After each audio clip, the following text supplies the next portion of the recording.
Vamos a la carta de Judas, por favor.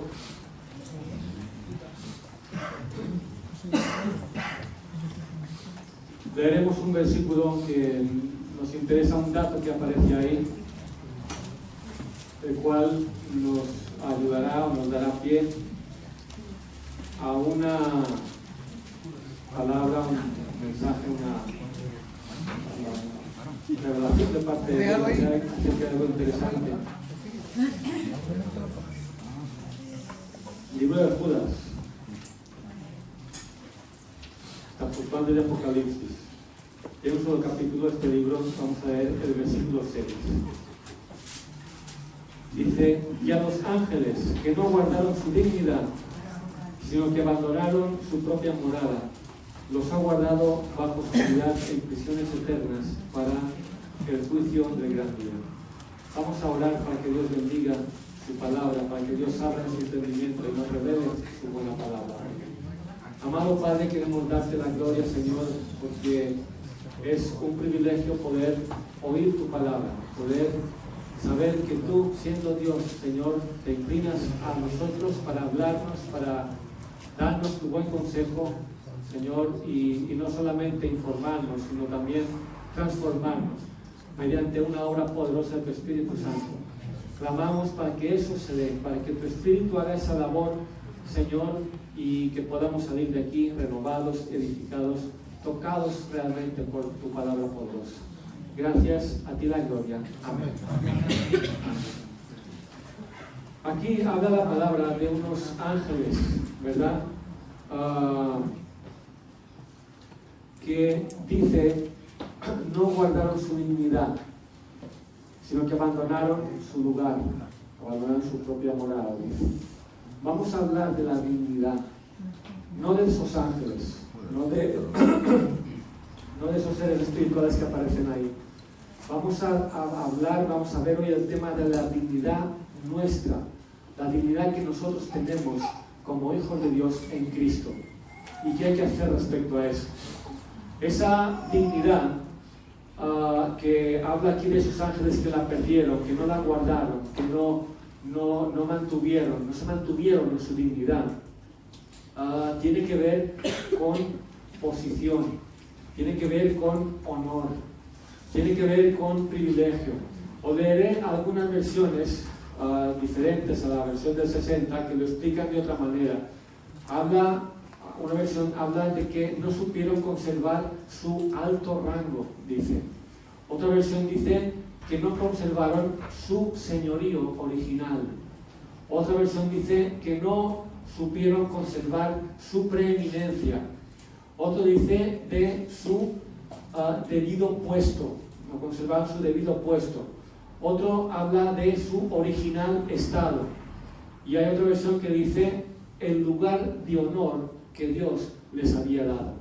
Todo eso son, digamos, versiones de la palabra, pero que en diferentes formas nos da a entender mejor a qué se refiere cuando habla de esa dignidad que perdieron esos ángeles, ¿verdad? Esos seres espirituales que tenían una posición, que tenían un lugar honorífico, un lugar elevado, un honor que Dios les había dado a cada uno, pero no supieron, no lo guardaron, sino que lo perdieron, cayeron de ese lugar. Eso habla, ¿verdad? Le digo, de seres espirituales, a esos ángeles que podemos conocer que son los demonios que cayeron de su lugar, y no vamos a hablar de ellos hoy, pero sí que es verdad que hay una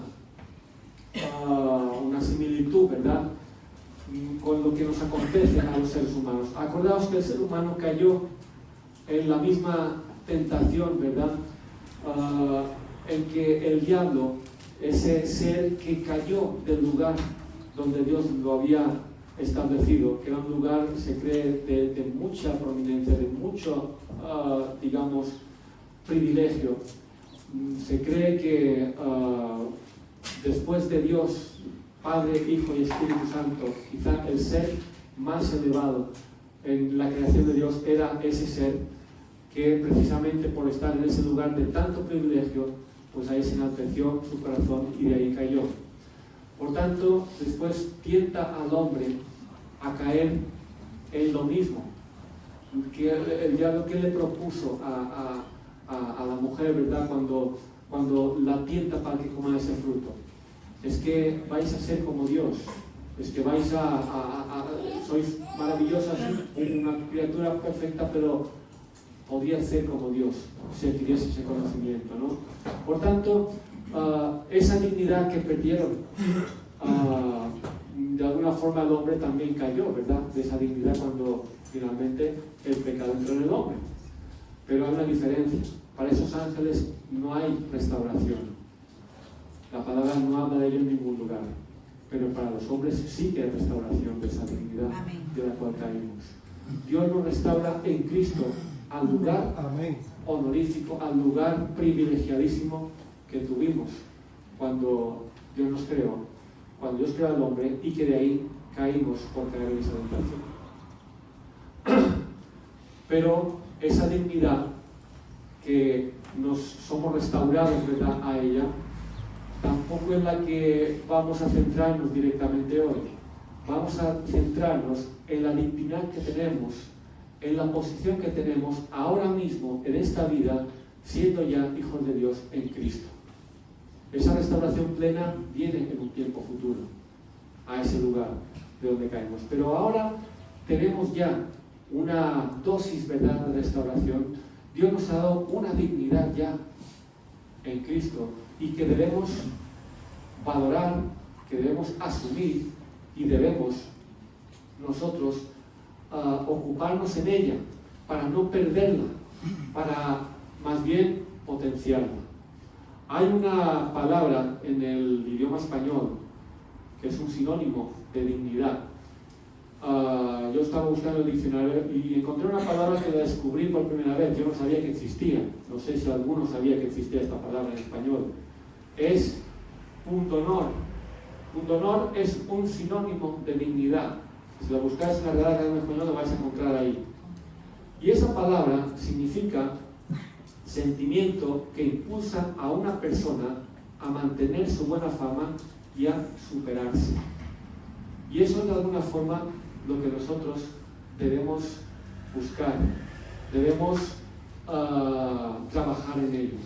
Porque Dios nos dice en su palabra, ahí en 1 Pedro 2:9, nos dice que somos linaje escogido, somos real sacerdocio, somos nación santa, pueblo adquirido por Dios. Eso es una posición de mucho privilegio. Eso es una dignidad que Dios nos ha dado y que gozamos aquí de esa dignidad ya. Y que debemos tener ese sentimiento, debemos tener ese deseo, ese anhelo de que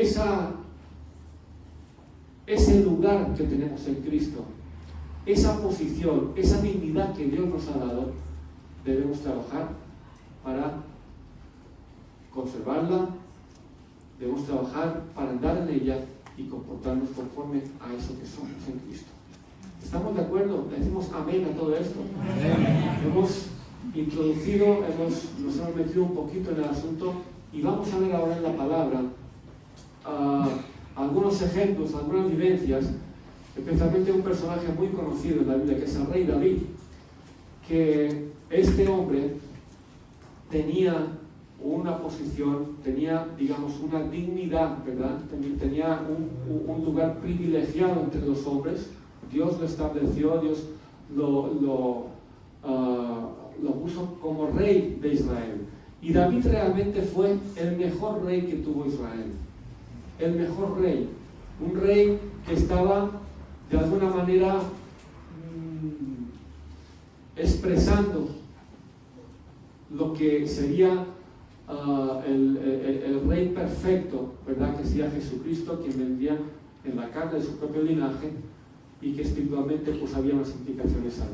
David fue el mejor rey, pero David fue un hombre como cada uno de nosotros. Amén. Que tuvo también sus digamos partes negativas, tuvo sus cosas de las cuales no fue realmente un ejemplo a seguir, sino un ejemplo a no seguir. en ciertos comportamientos. Y vamos a ver algunas de estas características. Vamos a 2 Samuel, por favor, capítulo 11, que los que llevamos ahí tiempo en el Evangelio, creo que todos sabemos por dónde va el asunto, conocemos este pasaje, conocemos esta historia, y vamos a ver desde el enfoque que le damos hoy, ¿verdad? Esa dignidad que hay que guardar y que debemos trabajar por mantenerla en alto, ¿verdad? Y esa ley aquí no fue ejemplar realmente. Aquí son ejemplos negativos, ejemplos para no seguir, sino hacer más bien lo contrario.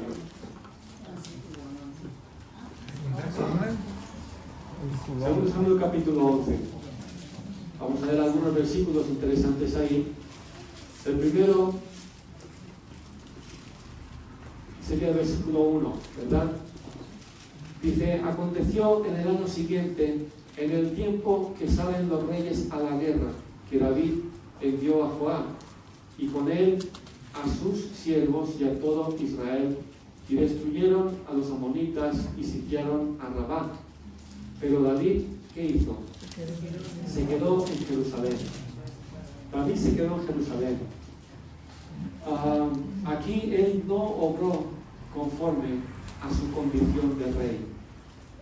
Ser rey era la dignidad que él tenía, en el sentido que le estamos dando, la posición que él tenía, el privilegio que él tenía de parte de Dios, ser el rey de Israel. Pero ser el rey de Israel no significa que tú puedes hacer lo que te da la gana porque eres el rey. Significa que como rey debes hacer lo que es propio de un rey. ¿Entendéis? Y David hizo muchas cosas propias del rey, pero aquí no lo hizo. Porque dice el pasaje, y aquí está el detalle, ¿verdad? En el tiempo que los reyes salen a campaña, salen a la guerra, en el tiempo que eso correspondía a hacer por parte del rey, el rey no lo hizo. El rey envió a su general, que era Joab, y el rey envió a sus ejércitos, y el rey envió a su gente, pero él se quedó en Jerusalén. ¿Por qué se quedaría David en Jerusalén? Podemos tener nuestras hipótesis, podemos tener nuestras ideas de cuál fue la motivación que le llevó a tomar esa decisión. Que vayan ellos, pero yo me quedo aquí. David se había pasado prácticamente toda su vida en conflictos, en guerras. David había estado en batallas sirviendo a Saúl. David, bueno, ya entendé eso, en batallas para defender al rebaño de su padre, ¿verdad? De los osos, de los leones que querían arrebatar a sus ovejas. Pero David estuvo en guerra sirviendo a Saúl. David estuvo en gran conflicto con Saúl cuando Saúl empieza pues, a perseguirlo, y lo persiguió por tanto tiempo para matarlo. Y tuvo que andar de un lugar para otro huyendo de Saúl. David había estado en innumerables guerras y batallas combatiendo enemigos, una vez también ya siendo rey. Y uno puede llegar a decir, bueno, tanta guerra que he librado, tantas batallas, tanto que he trabajado, tanto que he estado en eso, me merezco unas vacaciones. ¿Podría ser esta la motivación? No lo sabemos. No lo sabemos. Pero ¿alguna vez ha habido ese sentimiento en ti? He trabajado duro, he estado mucho tiempo sirviendo al Señor, me he sacrificado, me he esforzado, he estado, oye, merezco un poquito de descanso.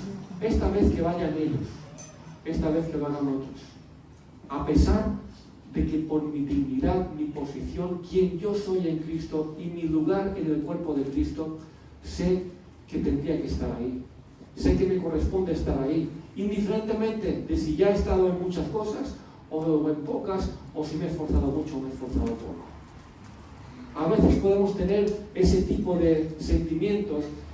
Es que me merezco un poco de descanso, es que me merezco que otros lo hagan por mí ahora. Yo os doy un consejo: siempre que venga a tu mente un sentimiento en ese sentido, me merezco algo, deséchalo automáticamente. No decidas tú lo que mereces. Deja que Dios sea el que te compense, deja que sea Dios el que decida eso. Amén. Porque cuando te atribuyes tú ese derecho, puedes cometer grandes errores, como lo cometió David. Ya digo, no sé si fue esa la motivación o fue otra, pero pueden meterte en problemas, porque te estás atribuyendo a ti mismo unos derechos, ¿verdad?, de decisión, de decidir sobre tu vida, cosas que le pertenecen a Dios, al soberano. Y nosotros podemos andar en dos maneras. Una, tomando decisiones que nos pueden parecer las más correctas, las mejores, las más convenientes. Y otra es someternos a las decisiones de Dios sobre nuestra vida. Aunque son más difíciles de asumir, son más difíciles de aceptar muchas veces. Pero en esas, las que son de Dios sobre nuestra vida, es donde vamos a tener la victoria, aunque haya dificultad. Donde vamos a tener la bendición, aunque tarde en llegar. Pero nuestras decisiones pueden ser muy equivocadas. Por tanto, ya digo, en todo aquello que nos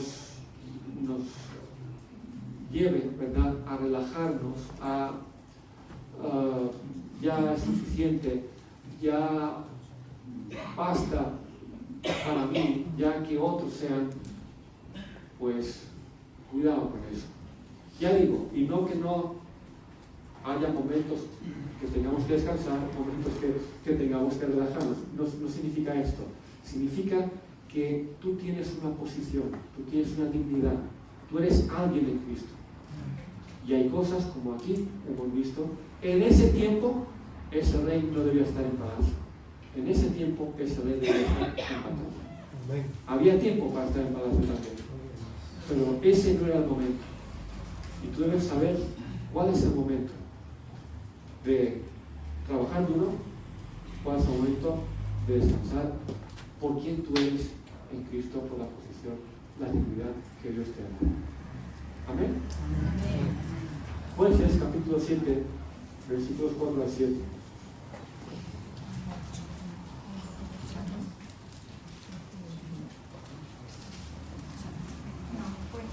Jueces 7, de 4 al 7.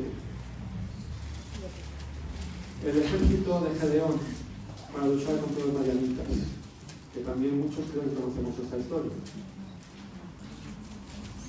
Tenían que enfrentar a ese enemigo muy numeroso de todo Israel.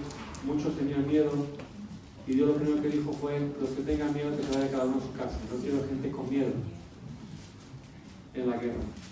Pero después que se fueron prácticamente, bueno, como 2/3 partes, ¿no?, del ejército, Dios dijo: aún son muchos de estos. Aún existe el peligro de que se glorien a sí mismos, pensando que ellos con su fuerza han sido los que han ganado. Por lo tanto, te los probaré. Dice el versículo 4: el Jehová dijo a Gedeón: aún es mucho el pueblo, llévalos a las aguas y allí te los probaré.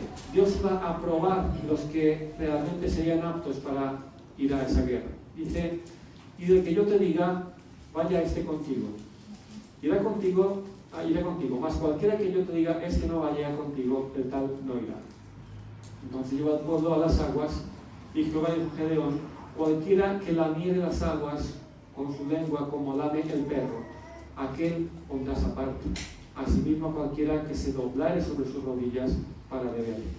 Y fue el número de los que se lamieron llevando el agua con la mano a su boca, 300 hombres.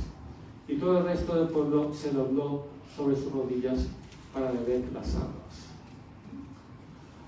Versículo 7. Entonces Jehová dijo a Gedeón: con estos 300 hombres que lamieron el agua, os salvaré y entregaré a los madianitas en tus manos. Y váyase toda la demás gente, cada uno a su lugar. ¿Qué representa eso? El beber el agua, llevándola con la mano, lamiendo como el perro, ¿verdad?, el agua. Esos son los que manifestaron una actitud. O sea, lo que Dios juzga, lo que Dios ve en el corazón del hombre es la actitud que tiene. ¿Cuál es la disposición del corazón? ¿Dónde está su corazón? Esos hombres, su corazón no estaba en de alguna forma gozar de ese momento de refrigerio, de ese momento de apaciguar la sed, ¿entendéis? Su corazón estaba en la guerra, su corazón estaba en la responsabilidad que tenían. Su mentalidad era: necesitamos beber agua, vamos a beber, vamos a refrescarnos, pero no vamos a, digamos, centrarnos en eso. Eso es una necesidad que hay que cubrir, pero no a lo que debemos entregarnos. ¿Lo entendéis? Aquellos que se doblaron, aquellos, como decir, aquí gocemos, aquí es nuestro tiempo de disfrutar del agua, de bañarnos, oye, y si viene el enemigo por ahí y te encuentras desprovisto, ¿qué pasa? Pero esos seguían vigilantes, esos seguían, ¿entendéis?, con su corazón donde debía estar. Somos aquí soldados, en este caso, estamos para la guerra, estamos siendo reclutados, estamos en un, digamos, contexto bélico, en un contexto de guerra. Tenemos al enemigo ahí y no podemos aquí relajarnos ni detenernos aquí en las aguas. Bebemos, nos saciamos de agua porque la necesitamos, nuestros cuerpos la necesitan, pero aquí no está nuestra mente puesta en eso, ¿no? Así que ese es un corazón, ¿verdad? Esas son las actitudes correctas, donde estás manifestando, estás posicionado en tu dignidad, en quién eres y para lo que estás ahí. Amén. En Lucas capítulo 17, versículos 7 al 10, Jesús nos enseña algo también. Lucas 17, versículo 7 al 10.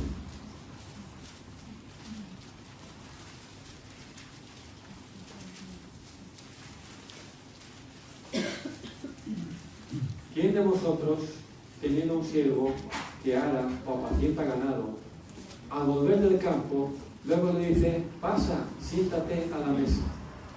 Oye, has trabajado mucho, te mereces tu recompensa, siéntate aquí y disfruta de comer. Dice: ¿quién de vosotros, teniendo un esclavo, siervo es un esclavo, en ese contexto, y en realidad, ¿verdad? Dice, ¿no le dice más bien: prepárame la cena, cíñete y sírveme hasta que haya comido y bebido, y después de esto come y bebe tú? ¿Acaso da gracias al siervo porque hizo lo que se le había mandado? ¿Y qué dice? Pienso que no. Pienso que no. Es su trabajo, es su labor, es su deber. ¿Para qué darle las gracias? O sea, no necesito darle las gracias a mi esclavo por servirme, porque es su labor. Suena cruel eso, ¿verdad?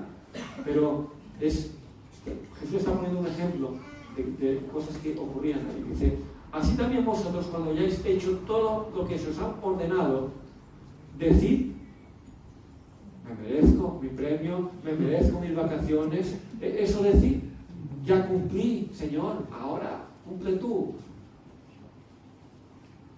Decid que siervos inútiles somos, pues lo que debimos hacer, hicimos. No es que Jesús pretenda explotarnos a trabajos forzados, a trabajos duros, no es que Jesús pretenda eso y ni recompensa darnos, todo lo contrario, porque ya sabemos, si conocéis Biblia, que hay otros pasajes que nosotros recibimos recompensa. Jesús viene con sus galardones, ¿verdad? Yo vengo y mi galardón viene conmigo. Y Dios es el experto, especialista, ¿verdad?, en premiar, en compensar, en dar, pues, la recompensa, sin necesidad de tener que hacerlo, porque la verdad es que Dios podría perfectamente exigirnos que le sirvamos sin tener que recompensarnos por nada. Todo lo contrario, no merecemos nada. Dios nos da de gracia. Pero bueno, Dios es así. Dios es así. Aquí lo que pasa es que Jesús está usando un ejemplo de unas vivencias, una clase de relación que había entre las propias personas que lo oían. Dice: ¿quién de vosotros? Está hablando en cosas que ellos mismos estaban haciendo, ¿no? Si tú tienes un esclavo y te está sirviendo, tú no le das gracias por lo que hace, ni tampoco le tienes en cuenta a la hora que ha venido a trabajar. Pues ahora te toca tu siguiente trabajo, prepararme la cena a mí primero. ¿De qué está hablando Jesús?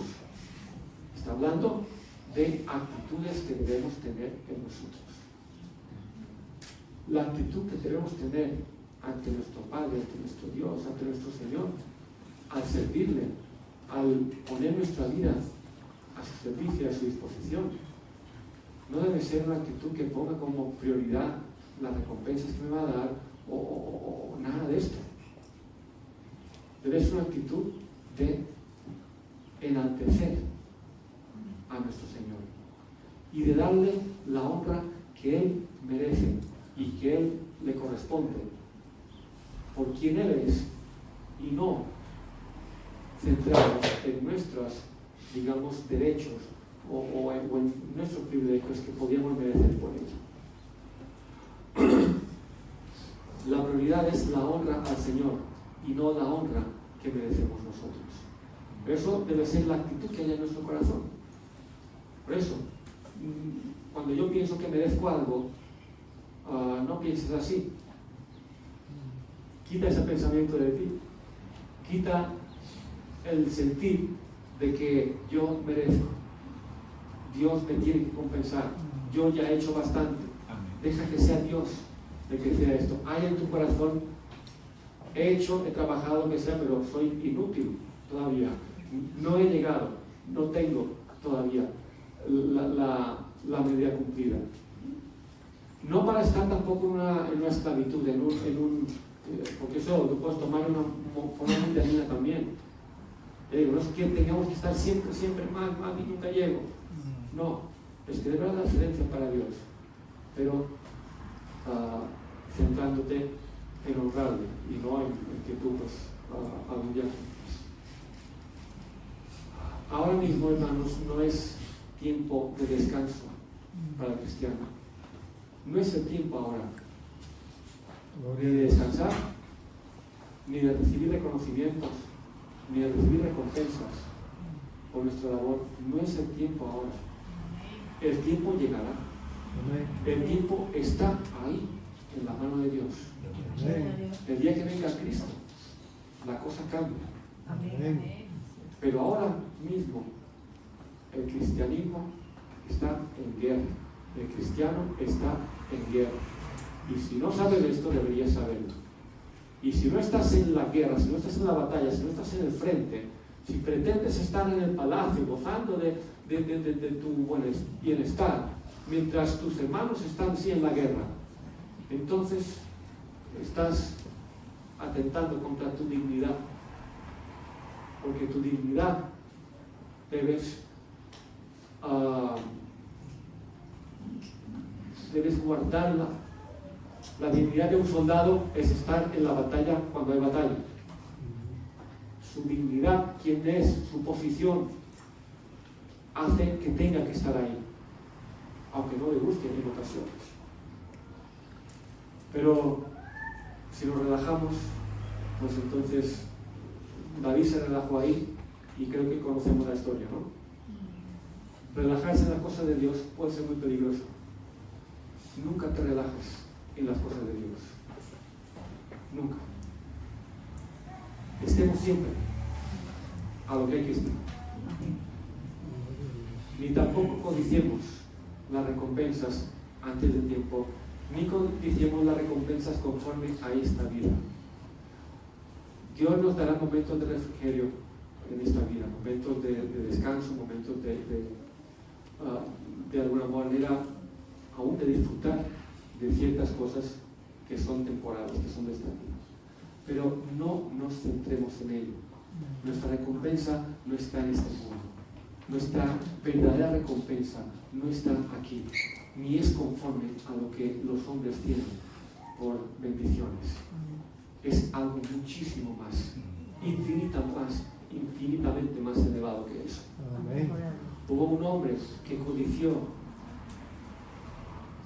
que buscó la recompensa, que buscó de alguna manera conforme a lo que es de este mundo. Y vamos a ver este ejemplo. Segunda de Reyes, por favor, capítulo 5. ¿Os acordáis de la historia de Naamán, el leproso, el sirio? Muy bien, pues vamos a Segunda de Reyes, por favor. En el capítulo 5.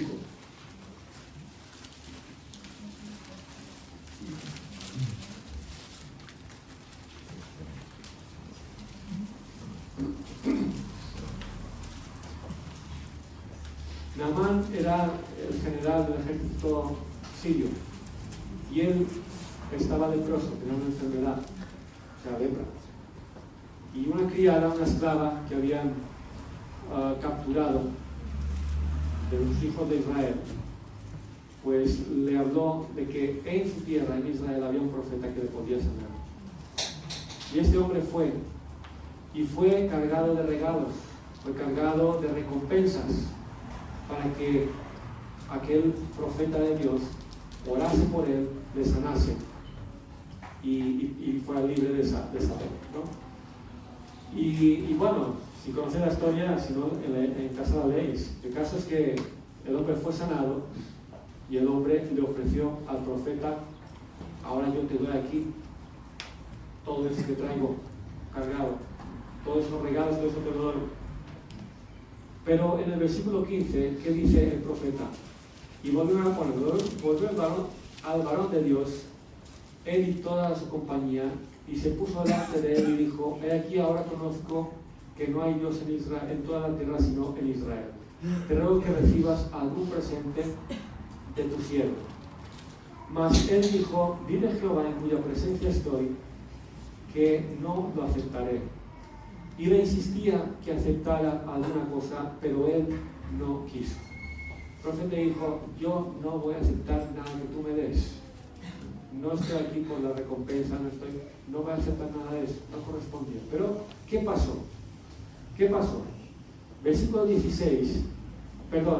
20 en adelante dice: entonces Giezi era el criado, ¿verdad? El criado de Eliseo, el varón de Dios, dijo entre sí: he aquí mi señor estorbó a este sirio Naamán, no tomando de su mano las cosas que había traído. Y de Jehová, que correré yo tras él y tomaré de él alguna cosa. Él se codició, ¿verdad? Oye, merecemos una recompensa, la merecemos, y ese hombre trae cosas, y ¿por qué rechazarlo? ¿Y por qué menospreciar esto? Son bendiciones conforme a este mundo. Dice: y siguió Giezi a Naamán, y cuando vio a Naamán que venía corriendo tras él, se bajó del carro para recibirle y dijo: ¿va todo bien? Y él dijo: bien. Mi señor me envía a decirte: he aquí vienen a mí en esta hora del monte de Efraín 2 varones de los hijos de los profetas. Te ruego que les des un talento de plata y 2 vestidos nuevos. Dijo Naamán: te ruego que tomes 2 talentos. Y le insistió, y ató 2 talentos de plata en 2 bolsas y 2 vestidos nuevos, y lo puso todo a cuestas de 2 de sus criados para que lo llevasen delante de él. Y así que llegó a un lugar secreto, porque lo que haces mal lo haces en secreto, ¿verdad que sí? Porque sabes que no está bien, lo haces a escondidas. Él lo tomó de mano de ellos y lo guardó en la casa. Luego mandó a los hombres que se fuesen. Y él entró y se puso delante de su señor, o sea, del profeta, Eliseo. Y Eliseo le dijo: ¿de dónde vienes, Giezi? Y él dijo: tu siervo no ha ido a ninguna parte. Él entonces dijo: ¿no estaba también allí mi corazón cuando el hombre volvió de su carro a recibirte? O sea, era un hombre de Dios, era un profeta, y por visión, de la forma que fuese, Dios le reveló lo que había estado haciendo su criado. El criado quiso esconder, quiso hacer el secreto, quiso tomar aquello que no era correcto recibir, no debía ser recibido por ellos, pero él lo codició, ¿verdad? Y pues Dios se lo reveló a Naamán. Dice, fijaos lo que dice: es tiempo de tomar plata y de tomar vestidos, olivares, viña, ovejas, bueyes, siervos y siervas. Es tiempo, dijo, En otras palabras, eso es retórico, ¿verdad? No es el momento, no es tiempo, no es la ocasión. Aquí no nos corresponde tomar eso. Y la consecuencia fue, el 27, por tanto, la lepra de Naamán se te pegará a ti y a tu descendencia para siempre. Y salió delante del leproso blanco como la nieve. No es tiempo. Debemos conocer por quién soy yo en Cristo, por la dignidad que tengo yo en Él, que hay cosas para las cuales es tiempo ahora y hay cosas para las cuales no es tiempo. Y si yo quiero tomar las cosas fuera del tiempo, fuera de lo correcto, de como Dios realmente las da, me puedo meter en problemas. Para David era tiempo de estar en la guerra y se quedó en palacio. Para este no era tiempo de tomar riqueza de este mundo, ni lo que traía ese hombre, pero lo tomó.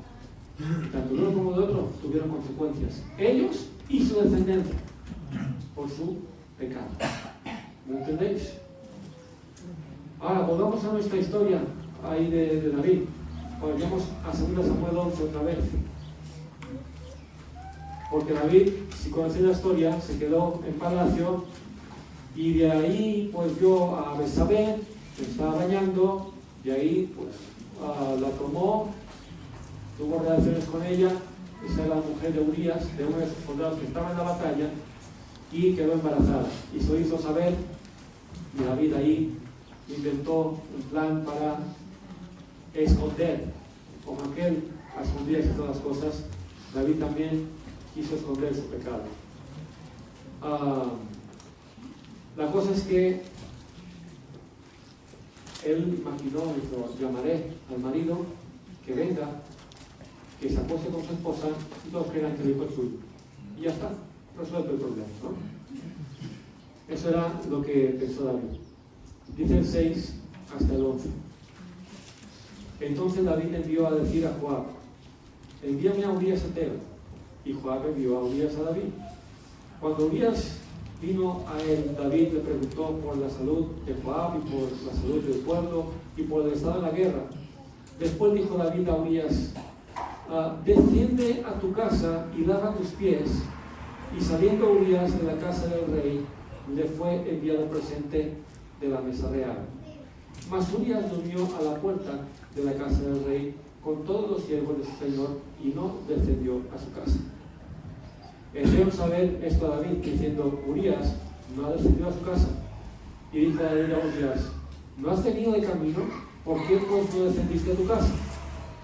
Y Urías respondió a David, el arca de Dios, e Israel y Judá están bajo tiendas. Y mi señor Joab, el general que estaba pues a cargo del ejército, y era un soldado suyo, dice, y los siervos de mi señor, mis compañeros los soldados, ¿están ¿dónde? En el campo, sitiando Rabá, ¿verdad? Estando en campaña, en guerra, habiendo situado la ciudad. Dice, y había yo de entrar en mi casa para comer y beber y a dormir con mi mujer, por vida tuya y por vida de tu alma, que yo no haré tal cosa. Este es un ejemplo. Y yo creo que David, lo que pasa es que cuando estamos en nuestro pecado, imaginando esconder el pecado, y estamos en esa empresa, ¿verdad?, de tener que ocultar lo malo que hemos hecho, estamos tan cegados con esto que muchas veces ni somos conscientes de lo que hacemos, ¿no? O de cómo Dios también nos habla para ir y hacer lo correcto. Estamos encerrados en nuestra maquinación. Pero si David le quedaba algo de lucidez, tenía que quedar totalmente avergonzado de que uno de sus siervos, uno de sus soldados de a pie, le diera una lección semejante. El arca de Dios está en una tienda. El general del ejército está ahí. Todo el ejército está ahí. En tiendas. Ninguno está en su casa. ¿Por qué? Porque no es tiempo de estar en casa. Es tiempo de estar en la guerra. Ahora, tampoco le dijo, menos tú, que eres el rey, y debería ser el primer ejemplo. Debería ser ejemplo para todos. Pero bueno, te quedaste en palacio. No se lo dijo Urías, pero si David tenía algo de lucidez todavía, en su mente tenía que estar resonando esto. Yo tendría que estar ahí también. Si hubiera estado ahí no hubiera ocurrido lo que ocurrió. Yo no voy a ir a mi casa para gozarme de comer y de gozarme de mi mujer, de acostarme con ella, porque ninguno de los demás puede, porque no es tiempo ahora para eso. Hay un tiempo para eso también, pero no es ahora. Por tanto, este sí que es un ejemplo, en contraste con lo que dice David. Esto es como cuando los hijos son los que levantan a los papás el domingo, ¿verdad? Oye, que hoy tenemos que ir a la iglesia. Y el papá, la mamá, ay, hoy quería dormir, hoy quería descansar. A veces ocurre que uno inferior a ti es el que te da lecciones de cómo mantener tu dignidad, de cómo deberías comportarte por quien eres.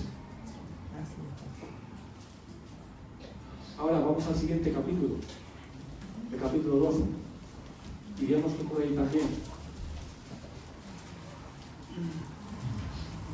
Para ese tiempo, Urías había sido asesinado, había sido puesto por orden del rey al frente para que lo matasen. Ahí Urías murió y ahí David tomó a la mujer, a Betsabé, como su mujer. Parece que el plan iba funcionando, ¿no? Bueno, no se acostó con la mujer, ha muerto, la puedo tomar lícitamente a su mujer. Ante los hombres puede funcionar la cosa, la tapadera, ¿verdad? La fachada. Ante Dios no. Dios después lo confronta, viene Natán, el profeta, lo confronta y David pues reconoce su pecado. David es perdonado automáticamente, aunque las consecuencias caen ahí sobre su casa, ¿verdad? Ha nacido el niño ha muerto, Dios no le concedió que la vida de ese niño siguiera, pero bueno, todo eso había acontecido. El asunto es que después de todo esto, dice el versículo 26, el ejército sigue ahí, con ese haber sitiado a Rabá, y están ya para tomarlo, ya está cayendo, el enemigo ya está a punto de tomar esa ciudad, ese lugar. Joab peleaba contra Rabá de los hijos de Amón y tomó la ciudad real. Entonces envió Joab mensajeros a David diciendo: yo he puesto sitio a Rabá y he tomado la ciudad de las aguas. Reúno pues ahora al pueblo que queda y acampa contra la ciudad y tómala, no sea que tome yo la ciudad y sea llamada de mi nombre. Y juntando David a todo el pueblo, fue contra Rabá y combatió contra ella y la tomó. Y quitó la corona de la cabeza de su rey, la cual pesaba 1 talento de oro y tenía piedras preciosas, y fue puesta sobre la cabeza de David. Y sacó muy grande botín de la ciudad, etcétera, etcétera. ¿Qué pasa aquí? Que el general le envía a llamar a David y dice: David, hemos hecho trabajo duro, hemos peleado contra la ciudad, está todo hecho ya, por lo menos ven para tomarlo, por lo menos ven para la foto. ¿Entendéis? Porque tú eres el rey, porque tú tienes una posición, tu dignidad, quien tú eres, es para estar en la foto y para estar en el centro de la foto, aunque no has estado cuando tenías que estar. ¿Entendéis? Y David tomó gente que tenía ahí en Jerusalén y fue como si fuera un ejército ahí y peleó, que estaba peleado ya, que el enemigo ya estaba vencido, pero fue y tomó la ciudad. Ese Joab, que Joab por cierto tuvo un final triste también, y qué cosa, ¿verdad? Porque fue un gran general, fue un hombre que sirvió a David, que tuvo muchas cosas buenas, pero al final fue negativo ese final. Pero bueno, pero este hombre aquí también le da una auténtica lección. Porque Joab estaba honrando mucho más la dignidad de David que el propio David. Porque Joab hubiera tenido la ocasión de decir, bueno, pues ya que David no ha venido, ya que no ha cumplido su función como rey que es, y tenía que estar al frente de su ejército cuando es tiempo de que los reyes estén ahí en la guerra, pues tomamos la ciudad y si le ponen mi nombre, pues merezco ese reconocimiento. Joab sabía que no era así. No le correspondía. Joab tenía una dignidad. Joab tenía una posición, que era el de general del ejército de David.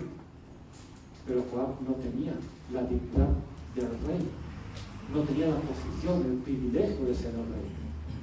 Joab lo reconoce en David y Joab dice, David, a ti te corresponde esto. Tú eres el rey. Otra lección que tenía que recibir David allí. No sé si la recibió o no, pero que muchas veces a lo mejor a nosotros debemos recibirla. Por cierto, eso nos enseña que debemos, por una parte, mantener nuestra dignidad, pero también no podemos irrumpir en la dignidad de otros. No podemos pisotear, no podemos de alguna manera pretender ocupar el lugar de otros, la dignidad de otros, porque lo que provoca eso es que caigamos más profundo. ¿Os acordáis de Rubén, el primogénito de Jacob? ¿Qué dice en Génesis? Por favor, un momentito. Génesis 49 al final.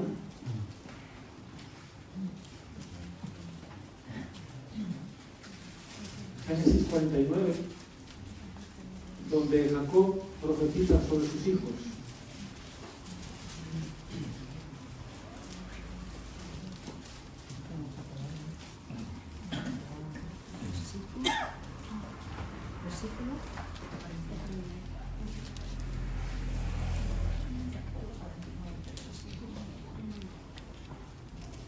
Génesis 49, mira, el 3 y el 4, dice, es el primero porque es el primer nacido, el primogénito, ¿no? Y Jacob pronuncia su palabra, ¿verdad?, de parte de Dios sobre ellos, profetiza sobre cada uno de ellos. Perdón. Dice, Rubén, tú eres mi primogénito, mi fortaleza y el principio de mi vigor. ¿Principal en qué? En dignidad, principal en poder. Eso es lo que le correspondía al primogénito, ¿verdad? Tenía una dignidad el primogénito que no tenían los demás. Pero ¿qué dice? Bueno, el versículo 4, impetuoso como las aguas, no serás el principal, por cuanto subiste al lecho de tu padre, entonces te envileciste subiendo a mi estrado.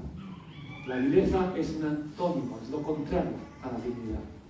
Lo que le está diciendo Jacob aquí a su hijo es, tú tenías un lugar privilegiado, tú tenías una dignidad como primogénito, pero subiste a mi lecho y ahí la perdiste. Ahí caíste de esa dignidad. Lo que hizo Rubén fue acostarse con una concubina de su padre.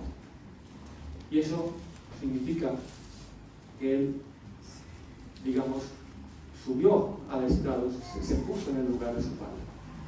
En el contexto, en lo que significa esto. Por tanto, eso le costó que ya no le correspondería, ya no estaría sobre él lo que le correspondía como primogénito que era. Cayó de su dignidad. Por eso no interfiramos, no nos metamos en la dignidad de otros, ni tomando ocasión, ni si han hecho bien, ni si han hecho mal, si lo han hecho correcto o lo han hecho incorrecto. No podemos tomar el lugar de otro. Tú tienes tu propia dignidad. El diablo que hemos hablado al principio, él pues era un ser tan especial. Mira, vamos a Isaías 14, lo vais a ver.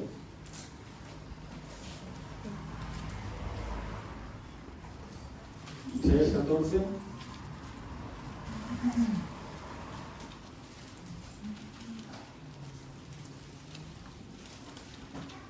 donde está esa palabra contra el rey de Babilonia, y que en un sentido pues está dirigiéndose también a ese ser espiritual que es el diablo, que es Satanás. Y dice el versículo 12: ¿Cómo caíste del cielo, oh lucero, hijo de la mañana? Cortado fuiste por tierra, tú que debilitabas las naciones. Tú que decías en tu corazón: subiré al cielo, en lo alto, junto a las estrellas de Dios, levantaré mi trono, y en el monte del testimonio me sentaré a los lados del norte. Sobre las alturas de las nubes subiré y seré semejante ¿a quién? Al Altísimo. Este ser tenía una dignidad impresionante, una posición, un privilegio, un lugar que Dios le había concedido, le había dado, que era realmente privilegiado. Pero él quiso subir más alto. Él quiso, de alguna forma, venir a tener la dignidad que le correspondía a Dios. Y de ahí cayó. El versículo 18 dice: todos los reyes de las naciones, todos ellos yacen con honra cada uno en su morada. ¿Veis? Eso habla de dignidad. Cuando una persona es sepultada con honra, cuando se le honra en su funeral, cuando se le honra en su sepultura, y sobre todo en esos contextos bíblicos, más que ahora en nuestros tiempos, significa que cada uno pues estuvo en su dignidad y así fue reconocido, ¿no? Pero dice el 19: pero tú echado eres de tu sepulcro como vástago abominable. ¿Por qué? Porque quieres enaltecerte y ocupar el lugar de otro, y ocupar y tener la dignidad que le corresponde a otro. Entonces es cuando caes más bajo. Tú tienes tu propia dignidad, tu propia posición, y no podemos pretender pues tampoco la de otro. Por tanto, nosotros debemos saber quiénes somos en Cristo. Debemos saber y asumir que no somos algo mediocre, que no somos poca cosa, que en Cristo nosotros tenemos una posición muy privilegiada. Dios nos ha dado una dignidad en Él, que ahora mismo ya tenemos. Pero esa dignidad hay que guardarla estando a lo que hay que estar y no estando a lo que no hay que estar. Lo que no podemos pretender es participar de la gloria que ha de manifestarse en los hijos de Dios cuando venga Jesucristo, como David participó de la gloria de tomar esa ciudad, sin haber participado también de la cruz, cuando corresponde llevar la cruz. ¿Entendéis?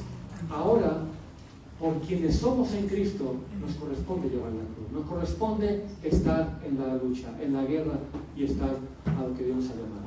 Y cuando venga el tiempo, el momento, que Dios lo tiene preparado, entonces será el momento de otras cosas, por lo que somos y por quienes somos en Cristo. David fue ejemplar en muchas cosas. David fue llamado la lámpara de Israel. ¿Te das cuenta?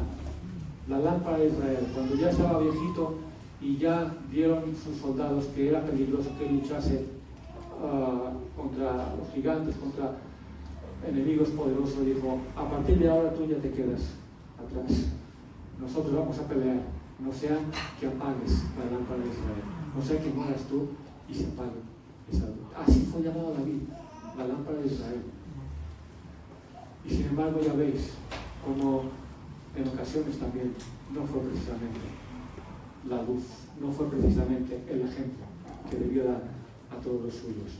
Nosotros, hermanos, somos ese pueblo escogido, somos ese real sacerdocio, somos esa nación santa, somos todo eso para Dios, pero también somos la luz para el mundo. Amén, gloria a Dios. Mantener nuestra dignidad, eso es importantísimo ante Dios y también ante los hombres. Vamos a ponernos en pie, por favor. Terminamos.